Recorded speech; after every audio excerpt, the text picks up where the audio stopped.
تم کچھ نہیں کیے تو قرآن پڑھو، قرآن پڑھو۔ تو اب ظاہر ہے اس حالت میں تو قرآن نہیں پڑھ سکتے۔ تو حضور صلی اللہ علیہ وسلم نے پوچھا، ہنسنے لگے حضور صلی اللہ علیہ وسلم، تو آپ نے پوچھا یہ بتاؤ تم نے کیا کیا؟ پھر کہا حضور مجھے جاہلیت کے زمانے کا ایک شعر یاد تھا، میں نے وہ شعر پڑھ دیا۔ تو وہ کہنے لگی ہاں ٹھیک ہے کوئی بات نہیں ہے، صحیح کہہ رہے ہو۔ تو وہ سمجھی قرآن پڑھ رہے ہیں۔ ہاں تو اس طرح سے جھوٹ بول سکتے ہیں آپ، اس طرح سے جائز ہے۔ اور یہ بدو لوگ ہیں، اگر آپ فصیح عربی ان سے بولیں تو یہ سمجھیں گے قرآن۔ ایک لڑکا مدینے کا مشہور واقعہ تھا مدینہ یونیورسٹی کا، اللہ بہتر جانے غلط ہے کہ غلط ہے کیا ہے، بہرحال وہ ایک ٹیکسی والے کو پکڑا اور جامعہ تک اس سے بات کرتے ہوئے بڑے فصیح عربی میں آیا۔ تو جامعہ تک جب پہنچا تو ڈرائیور تو سنتا رہا۔ تو جب جامعہ تک پہنچا کے آیا اور اس کو مطلب روکی گاڑی، تو وہ ڈرائیور بولتا ہے صدق اللہ العظیم۔ تو اس نے کہا کیا مطلب؟ کہا آپ قرآن ہی تو پڑھ رہے تھے، تلاوت ہی کر رہے تھے، آپ نے صدق اللہ نہیں کہا تو ہم نے کہہ دیا ہے نا۔ تو ایسے بھی عرب ہیں یہ بدو، اگر آپ فصیح عربی بولیں تو ان کی سمجھ میں جلدی نہیں ہے، بڑے کان لگا کے گترے اترے اٹھا کے سنتے ہیں بڑے غور سے، ہم لوگ تجربہ کرتے ہیں ان کا۔ لیکن اگر آپ فی مافی وین رو وین ترو جیب کل یہ سب کریں گے تو سمجھ جاتے ہیں۔ تو بہرحال یہ 3 مواقع ہیں جہاں آپ جھوٹ بول سکتے ہیں، بقیہ اوقات میں جھوٹ بولنا حرام ہے، سمجھ رہے ہیں۔ وصلی اللہ علی نبینا محمد وعلی آلہ۔ زبانی پوچھ لیں تو مہربانی ہوگی۔ ہاں کے بارے میں اعلیٰ حضرت نے لکھا ہوا، ہاں، اور یہ اب قادری صاحب فائدہ سنت میں لکھتے ہیں کہ نماز غوثیہ کے بارے میں پتہ نہیں کس طریقے سے اس کو تھوڑا دیکھیں اور اس کے بارے میں بتائیں۔ نماز غوثیہ کے بارے میں میں نے نشان رکھا تھا اور لایا ہوں میں آپ کو بتاؤں، یہ دیکھیں اللہ سے وہی، یہ فتاوی افریقیہ ہے، شمس الدین صاحب ذرا توجہ کے ساتھ، ہاں یہ فتاوی افریقیہ ہے جناب علی احمد رضا خان صاحب کا، اور یہ 134 صفحہ، اور فاروقیہ بک ڈپو جامع مسجد دلی، ناشر مٹیا محل جامع مسجد دلی۔ اس کے اندر جو ہے لکھا ہوا ہے کہ حضور پرنور سیدنا غوث اعظم رضی اللہ تعالیٰ عنہ ارشاد فرماتے ہیں من استغاث بی فی قربت کشفت عنہ ومن ناد باسمی فی شدت فرجت عنہ ومن توسل بی الی اللہ عز وجل في حاجته قضيته له ومن صلى ركعتين يقرأ في كل ركعة بعد الفاتحة سورة الإخلاص 11 مرة ثم يصلي على رسول الله صلى الله عليه وسلم بعد السلام ويسلم عليه ثم يخطو إلى جهة العراق 11 خطوة يذكر فيها اسمي ويذكر حاجته فإنها تقضى۔ یہ شیخ عبد القادر جیلانی کے تعلق سے یہ عبارت عربی کی احمد رضا خان صاحب نے نوٹ کی ہے، ترجمہ سنیں۔ یعنی جو کسی تکلیف میں مجھ سے فریاد کرے وہ تکلیف دفع ہو، جو کسی سختی میں میرا نام لے کر پکارے وہ سختی دور ہو، جو کسی ضرورت میں اللہ تعالیٰ کی طرف سے مجھ سے وسیلہ پکڑے وہ حاجت بر آئے، اور جو 2 رکعت نماز ادا کرے ہر رکعت میں بعد فاتحہ کے سورہ اخلاص 11 بار پڑھے، پھر سلام پھیر کر نبی صلی اللہ علیہ وسلم پر درود سلام بھیجے، پھر عراق شریف کی طرف، عراق شریف صدام شریف ہو گیا ہے نا، صدام کیا ہو گیا، یہ عراق شریف کی طرف 11 قدم چلے، ان میں میرا نام لیتا جائے اور اپنی ضرورت یاد کرے، اس کی وہ حاجت پوری ہو جائے گی۔ استغفر اللہ، اسی کو صلاۃ غوثیہ کے نام سے یاد کیا جاتا ہے، یہی نا، یہی اللہ۔ یہ دیکھیں جس طرح تیجانی نے صلاۃ فاتح کہا ہمیں نبی نے دیا ہے نا، اسی طرح سے شیخ عبد القادر جیلانی نے یہ دعویٰ کیا ہے، اس کی کتاب میں لکھا ہوا ہے۔ اگر شیخ عبد القادر جیلانی ویسے تو دعویٰ نہیں کر سکتے، وہ بہت ہی عظیم امام تھے، محدث تھے رحمت اللہ تعالی علیہ، اللہ ان کی قبر کو نور سے منور فرمائے، ایک بہت بڑے عالم تھے، لیکن اس مجدد دین بدعت اور اس خبیث نے ان کی طرف یہ عبارت منقول کر کے کہی ہے، نقل کی ہے اور کہا ہے یہ شیخ عبد القادر نے فرمایا ہے، یہ سراسر شیخ عبد القادر کے اوپر بہتان ہے۔ شیخ عبد القادر متبع سنت تھے اور ان لوگوں کو جہنمی قرار دیتے ہیں۔ شیخ عبد القادر نے جو گنیت الطالبین میں ان لوگوں کو جہنمی کہا ہے، کیا کہا ہے؟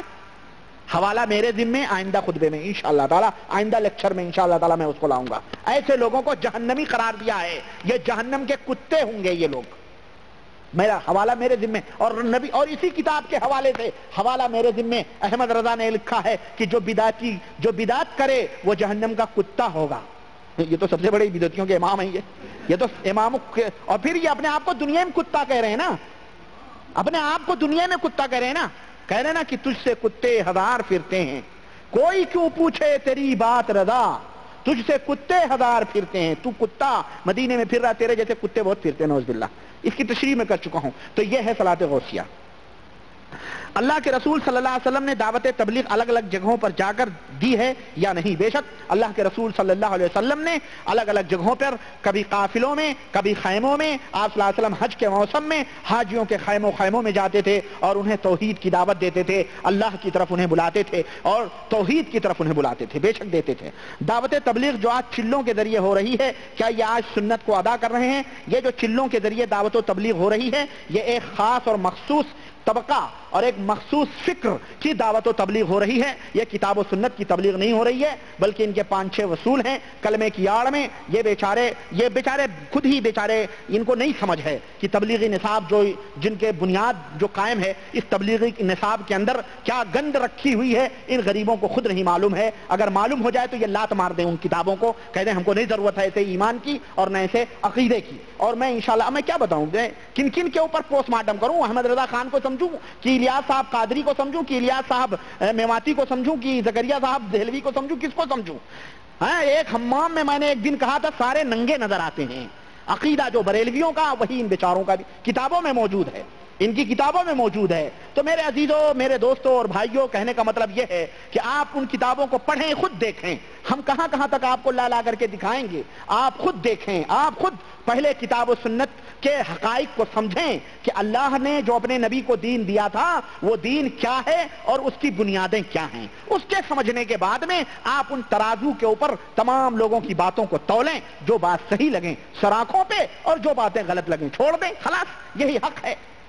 تو جو یہ سنت نہیں ادا ہو رہی ہے, بلکہ ان کے اخلاص کے اندر ہمیں کوئی شک نہیں. یہ مخلص ہیں, اپنے حسن نیت سے بیچارے کرتے ہیں, لیکن ان کا جو طریقہ ہے, ان کا جو جس چیز کی طرف یہ دعوت دیتے ہیں اور جو یہ طریقے اپنائے ہوئے ہیں, یہ سراسر باطل ہیں, سراسر گمراہیت ہیں. اور ان کا نتیجہ ابتدا سنت سے ضرور ہوتی ہے, لیکن ان کی انتہا بدعت پہ جا کے ہوتی ہے. اور چنانچہ مولانا انعام الحسن جو مر گئے, جو سابق امیر تھے یہ تبلیغی جماعت کے, ان کی کیسٹ میرے پاس موجود ہے. اور انہوں نے جو بیعت لی ہے, اب بیعت کے اوپر ان کی بھی بات یاد آ گئی, انہوں نے جو بیعت لی ہے ان کی آواز میں انشاءاللہ, اللہ نے توفیق دی, کوئی بھائی ٹیلی فون کر دینا, میں وہ کیسٹ لے کے آؤں گا, میرے پاس جدے سے آئی ہے, ان کی آواز میں باقاعدے وہ بیعت لے رہے ہیں. اور بیعت لینے کے دوران وہ تلقین کر رہے ہیں کلمات کی, کچھ وظیفے کی, کچھ چیزوں کی, کرتے کرتے اخیر میں کہتے ہیں کہ میں بیعت لے رہا ہوں.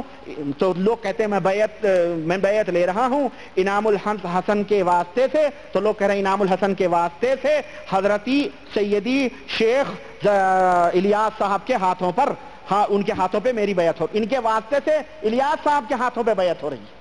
یہ کیا ہے؟ یہ زندیقیت نہیں ہے, یہ گمراہیت نہیں ہے. تم زندہ ہو کر کے اپنے ہاتھوں پہ بیعت, ایک تو یہی بنیادی طور پہ غلط ہے, تم بیعت بھی لے رہے ہو تو تمہیں اپنے ہاتھوں پہ بیعت لینی چاہیے. تم الیاس صاحب جو مر گئے ہیں ان کے ہاتھوں پہ بیعت لے رہے ہو, کس عقیدے کی بنیاد پر؟ حضرت ابو بکر نے بھی بیعت لی تھی, تو کیا یہ کہا تھا کہ اے لوگوں ابو بکر کے واسطے سے حضرت محمد الرسول اللہ کے ہاتھوں پہ بیعت کرو, یا یہ کہا تھا کہ میرے ہاتھ پہ بیعت کرو؟ کیا کہا تھا؟ حضرت عمر رضی اللہ عنہ نے کہا تھا کہ میں آپ کے ہاتھوں پہ بیعت کر رہا ہوں. یہ ہے شرعی طریقہ, لیکن گمراہیت کا, دلالت کا, بدعتیت کا, خرافیت کا طریقہ یہ ہے جو انعام الحسن صاحب کی کیسٹ کے اندر موجود ہے. اور میرے پاس انشاءاللہ آئندہ ہفتے اگر آپ نے یاد دلایا تو میں انشاءاللہ تعالی وہ شہادت پیش کرنے کے لیے حاضر. سمجھ میں آئی بات؟ تو یہ ضلالت اور گمراہیت ہے. ایک خاص طبقے کی طرف دعوت دی جاتی ہے, سب کو حنفی بنانے کی ایک سازش کی جا رہی ہے کہ دنیا میں سب کو کلمے کی آڑ میں سب کو لے کے مسجد میں گھسا کے اور سب کو کہو بس, وہ جاہل بیچارے تو ہوتے ہی, انہیں تو دین دنیا سے خبر ہی نہیں, ان کو بس وہی رٹایا جاتا ہے. نہ سنداس میں جاؤ تو ننگے سر مت جاؤ, کھانا کھاؤ تو ننگے سر کھانا مت کھاؤ. یہ ان کو سنت بتائی جا رہی ہے جس کا سنت میں کہیں وجود بھی نہیں.